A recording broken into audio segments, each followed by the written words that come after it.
Hi. Are you connected now? Yes, I'm here. Thank you very much. So everybody, we start the next session. Professor Jane Pirkis is going to have the next talk, and it is titled Suicide and the Media, Influence and Interventions. Before the speaking, can I ask you please, can we record this video and share it later on a YouTube channel and with other students? Yes, although I'm going to be presenting some data that we haven't published yet. So maybe we could perhaps record it, but maybe we could talk about that afterwards. Yeah, sure. Go on. We will talk about it later. Thank you. Sure. Okay. So I'll just share my screen. And I do... Oh, sorry.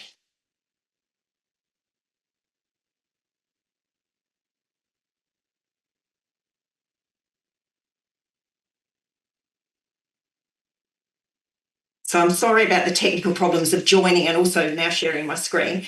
But thank you for inviting me. It's recording in progress. It's 7:15 in the evening here in Melbourne. So I'm going to talk about suicide in the media and talk a little bit about the influence of suicide in the media, but more about interventions to prevent untoward influences. So you would probably know about the Werther effect and the Papageno effect. So people talk about these quite often when in suicide in the media. People talk about the Werther effect as the phenomenon where media reports of certain kinds in news media or in entertainment media lead to subsequent increases in suicides. And the Papageno effect, by contrast, refers to where instances of where reports of people coming through a suicidal crisis, reports of hope and recovery, have the opposite effect. So they lead to reductions in suicide. So what that's meant is that a lot of countries around the world and also the WHO have developed guidelines to promote the Papageno effect and to reduce the Werther effect. So this is an image of the WHO guidelines that were developed by the WHO in collaboration with the International Association for Suicide Prevention, guidelines for media professionals. So largely journalists and editors, but not exclusively journalists and editors. There's others working in the media as well. In Australia, we have some guidelines that are known as the Mindframe guidelines that have been developed by an organisation here called Every Mind, and they've been really well promoted. They were developed with journalists and other media professionals. They've been promoted through briefing sessions, through webinars, through being incorporated into codes of journalism practice, and they're also presented to journalists in all of the universities that run journalism schools. So they're quite widely used, and these aren't the only ones by any means. There are multiple guidelines in multiple countries. So the WHO EASP ones have a certain series of recommendations. I'll just go through them. So they recommend providing accurate information about where to seek help if someone might be struggling with suicidal thoughts or in a suicidal crisis. They suggest that journalists should educate the public about the facts of suicide and suicide prevention, again, based on accurate information. They say do report stories of how to cope with life stresses and or suicidal thoughts and the importance of help seeking. So that third one is a very Papageno type message. They recommend applying particular caution when reporting celebrity suicides, because celebrity suicides in particular have been shown to be influential in the Werther effect, in prompting subsequent suicides. They suggest applying caution when interviewing bereaved family or friends or people with lived experience, and that's because people who've been bereaved by suicide may be at heightened risk of suicide themselves, but also out of common courtesy, being cautious when introducing suicide, and recognising that media professionals may themselves be affected by covering stories about suicide, particularly because often it's quite junior media professionals who are doing that. So that's the do's, and then there are also a series of don'ts. These international guidelines suggest that it's not suicide-related content as the top story in a television news report, news bulletin, or on the front page of a newspaper, and also to not repeat these stories unnecessarily. They say don't describe the method, and again, that's very much about the Werther effect, because studies have shown that where there is reporting of the method, spikes in suicide that might occur after that often occur by the same method.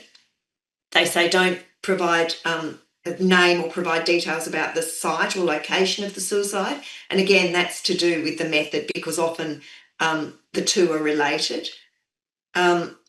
They suggest not using language which sensationalises, romanticises or normalises suicide, or that presents it as a viable solution to problems.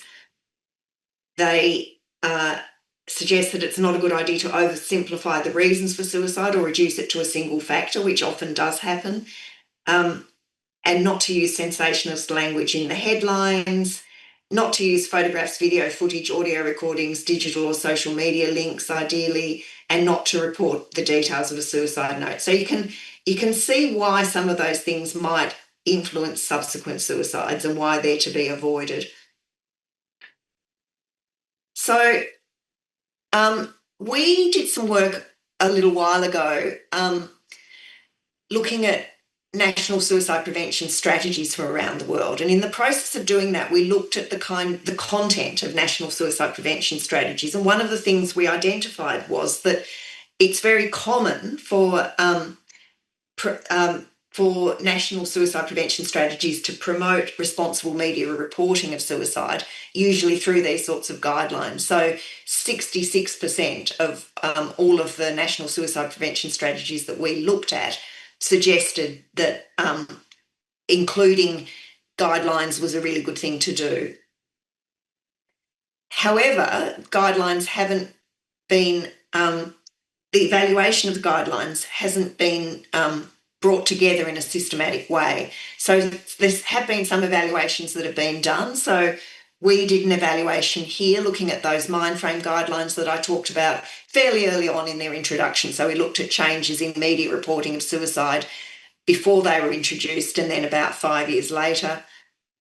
My colleague Thomas Niederkrottenthaler also did an examination of media guidelines in Austria, and our other colleague Mark Senior did a similar study looking at what happened after the introduction of media guidelines in Canada. So there are some evaluations out there. They tend to have pre and post designs. All of these do. We looked at media reporting beforehand, media reporting afterwards, and most of them look at quality of media reporting, as we did, but some also do look at suicide. So Mark Senior's example, for example, looked at both improvements in media reporting, but also reductions in suicides. So we thought it would be a good idea to do a meta-analysis and bring those evaluations that have been done together, bring the data together in a systematic way to look at whether they were effective in improving reporting, but also in reducing suicides. So we did a search just to make sure that no meta-analysis had been done, searching on suicide media guidelines meta-analysis, and found 0 references. So we thought that it was worthwhile doing a meta-analysis to bring the information together. So we searched a number of academic databases, databases like Medline, looking using terms related to media guidelines and suicide. We included studies that analysed data from the general population, that evaluated media guidelines. Some of them talked about how the guidelines were implemented, but not all of them did.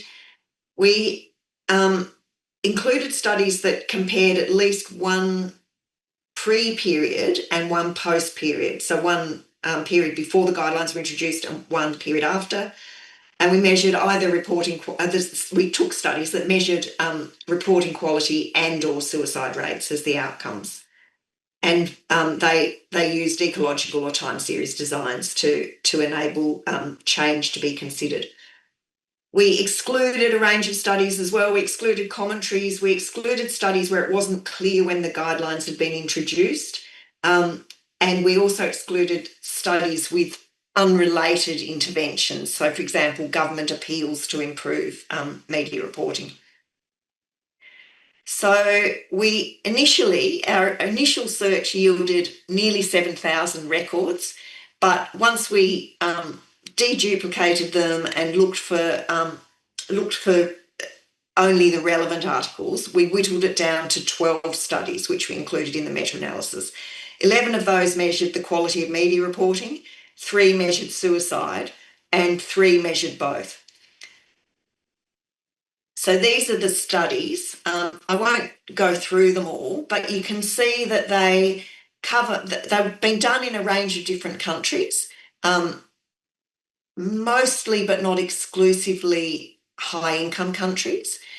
A lot of them have evaluated the implementation of local guidelines. I said before that we developed guidelines in Australia. Lots of other countries have done the same thing. So most of them looked at local guidelines, but some did look at the implementation of the WHO guidelines in their own country. They had varying different pre and post periods, some of which were really quite long, up to 6 or 7 years in some cases. And actually, in fact, Thomas Niederkrottensthal's study had data for pre and post data for 17 years, 18 years. And as I said, most of them looked at reporting quality, but some of them also did look at suicides.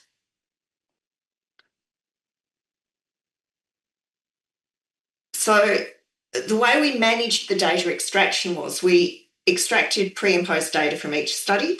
We, for the quality of reporting outcomes, we mapped the recommendations from the guidelines in the given study onto the WHO EAS recommendations, doing a bit of reverse coding sometimes because we needed to. So the reason we had to do that was because, as I said, a lot of the studies looked at local guidelines. So in order to capture the data in a consistent way, we needed to do this mapping exercise. Fortunately, the mapping exercise was relatively easy because really most of the guidelines say very similar things. So it wasn't very difficult to map the local guidelines onto the WHO EAS ones.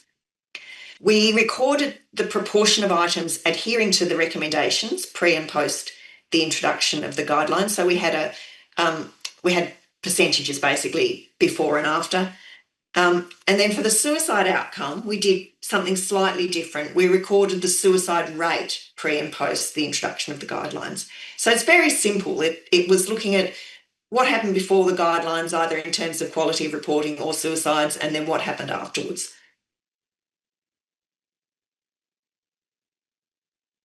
So the way we did the analysis was a little bit different too. We calculated risk ratios from that pre and post data for the quality of reporting and then pooled those risk ratios into a single risk ratio.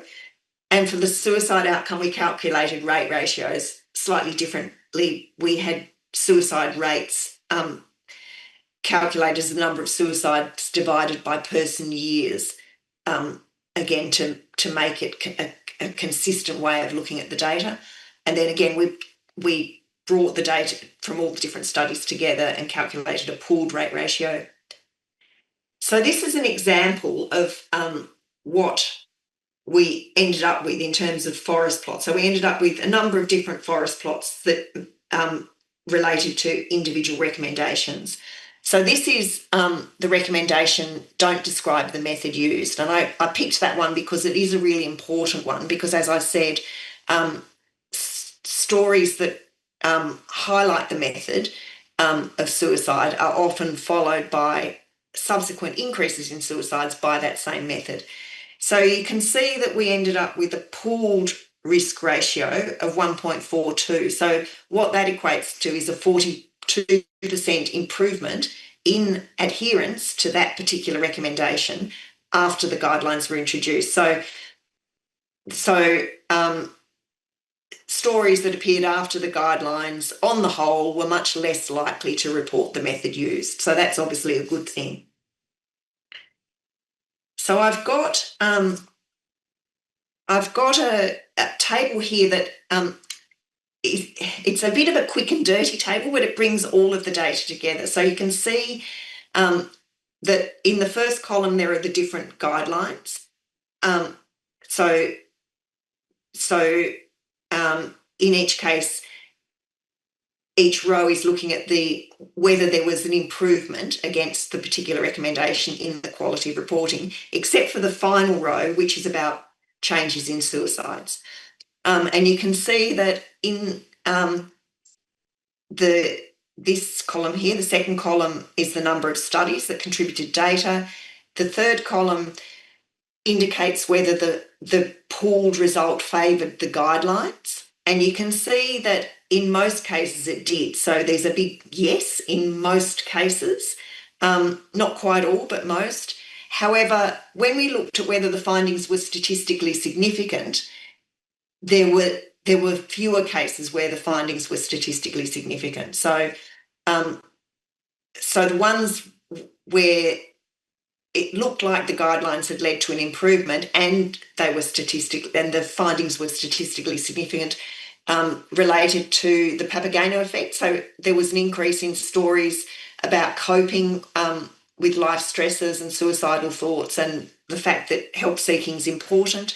As I said, not describing the method used, stories relating to that quality indicator increased, and similarly not oversimplifying the reason for suicide or reducing it to a single factor and using sensational language in the headlines. It's just worth noting that that final row that is about suicides, we were heartened to note that although it wasn't statistically significant, there was a tendency for studies to show that there was a reduction in suicides, remembering, as I said, that there were relatively few studies that looked at that. So there were some limitations, obviously, as there always are. We only used English search terms. We were reliant, as any meta-analysis is, on the quality of the original studies. We had to do this mapping exercise with the recommendations from the original studies onto the WHO ASP guidelines. And as I said, for the most part, that was pretty straightforward. But sometimes we found that it wasn't a one-to-one mapping. So it was sometimes a bit tricky. We had to make some decisions. And there was variable information about the implementation of the guidelines. And I think implementation is really important. And we weren't always able to tell to what extent there'd been a good implementation effort with the guidelines.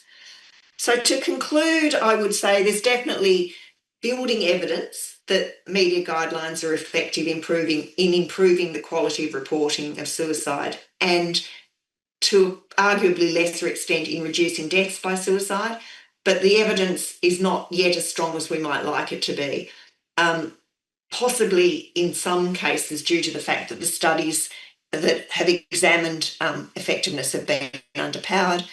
As I said, there are also issues with guideline implementation, and not just implementation, but also how much involvement there is by journalists and editors at all stages. There's a number of studies which suggest that if you involve journalists all the way along, they're much more likely to take up the guidelines. That's not rocket science, I guess. And then finally, I guess we would say that media guidelines should continue to be regarded as a key component of national suicide prevention strategies, but that they should still continue to be evaluated. So thank you. Apologies again for my late start and my technical problems. Thank you again for your amazing talk. Now let's ask questions that the students ask. There's a question they asked that can media be used as a tool for preventing suicide? If yes, how? Absolutely. And in fact, a lot of the work we've been doing more recently has been looking at exactly that. So, and there are all sorts of different examples. We've done some work with media campaigns, and actually we've evaluated them. So we've done fully fledged randomised controlled trials of some campaigns and shown that they can do things like increase the likelihood that people will seek help if they're struggling. So there's definitely opportunities for using the media as a tool in suicide prevention. Thank you very much. Also, can you talk a little bit about the influence that hotlines have on preventing suicide?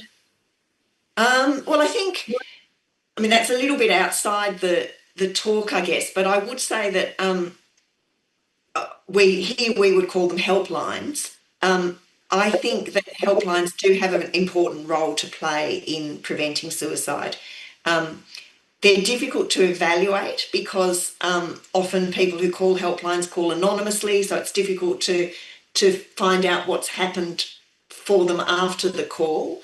But I think there are some good signs that they're definitely a useful, another useful tool in national suicide prevention strategies. And just as I said that media guidelines are commonly mentioned in national suicide prevention strategies, so too are helplines.